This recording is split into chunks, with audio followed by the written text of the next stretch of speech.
Welcome to UDK Resurrection. I am Gina, and I will be your narrator for this video. Today we'll cover level scripting.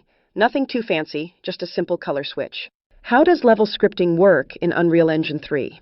Well, there's a feature the engine relies on called Kismet. It allows you to create scripted sequences in the environment, such as opening doors, telling actors to perform actions, or playing cutscenes through another feature called Matinee. Unfortunately, I won't cover Matinee in this video. That will be covered in future videos outside of the fundamentals. Anyways, let's get started.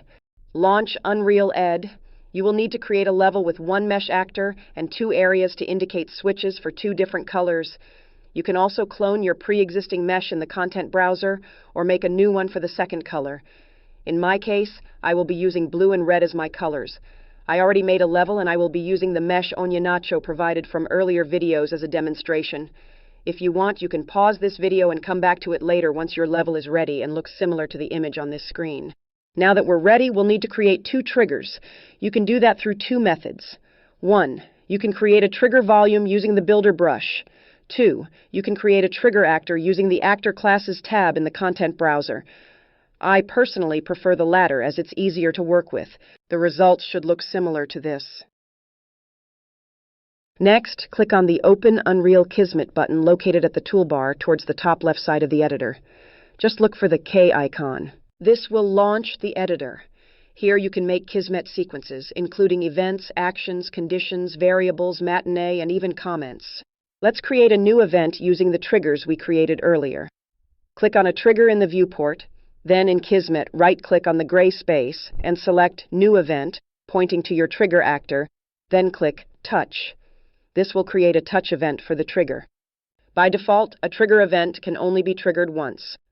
This is because of a setting called the max trigger count. Set this to 0 if you want the trigger to be triggered every time a player collides with it. We want this event to switch the character mesh whenever a player touches the trigger actor. Right-click on the gray space, then navigate to New Action, Actor, Set Mesh. Connect the newly created action to the touched input connector of the trigger event. We need to assign a variable for the Set Mesh action. Left-click on your mesh in the viewport, then right-click on the target variable connector on the Set Mesh action, then select the new object variable using your mesh. Select the Set Mesh action and take a good look at the properties. Depending on your mesh, you will need to switch to the appropriate mesh type and assign the mesh accordingly. In my case, I am using a skeletal mesh, so I will set the mesh type to Mesh Type Skeletal Mesh and set the new skeletal mesh to the blue character mesh. Now this trigger will switch to that mesh when the blue trigger is touched by the player. Let's make another setup for the second trigger, or red trigger. To repeat this process, just duplicate the setup we made for the first trigger, or blue trigger. Hold the Control and Alt keys, then select the first setup and copy it by holding Control and pressing C. While still holding Control, press V to paste and position the second sequence setup below the first. Now it is time to make some proper changes. Select the second trigger in the viewport and right-click on the second trigger event you pasted to assign the event to the selected trigger in the viewport. Assign the second mesh to the Set Mesh action for the second setup, in my case, the red character mesh. There is one final thing we need to do before we test. Select one of the Set Mesh actions and look for the Sequence Object section of the properties. We need to set the object comment to display what the action has done once the event is triggered. In my case, I will tell the player the character is now blue. We need to also activate a Boolean to display that message on screen.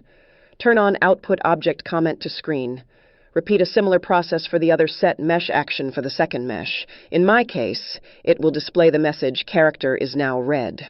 Let's test the level.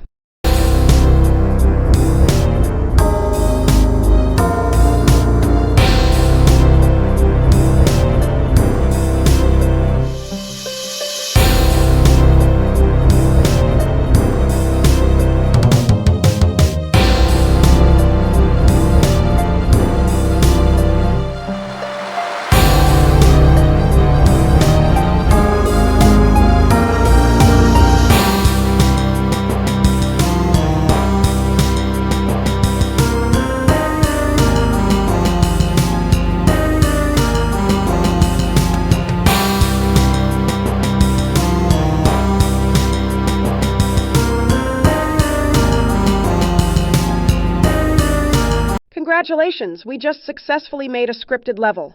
This concludes this tutorial video. If you like what we do, click the like and subscribe buttons. This is Gina signing off.